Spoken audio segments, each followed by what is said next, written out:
Ay, pakbet pala yan. May pinakbet.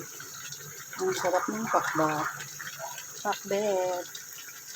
Today, ulam is pakbet.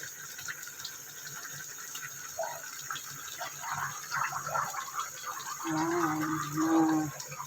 Kalamon. Magpapakbet pa tayo ngayon. Wait lang po. Takpan po muna natin yung ating pakbet.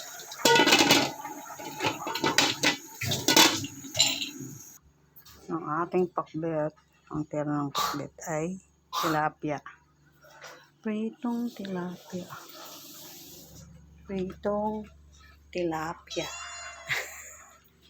Pritong tilapia ni Kia. Ayan. Inuto po natin ang mabuti ang ating pinakbet. Nasa ibabaw, nasa ilalim na.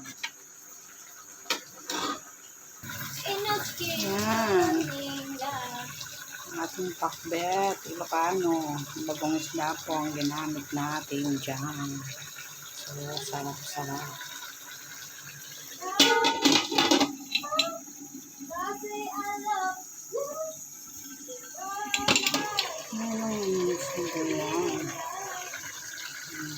Okay na po siya.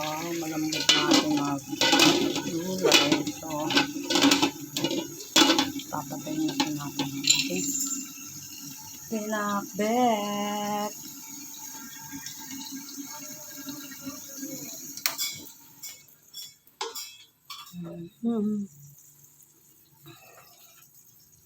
Ito na po ang ating pakbat.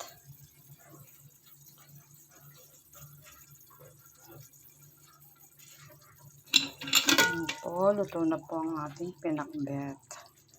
Sobrang sarap po niya. So yummy. Thank you for watching.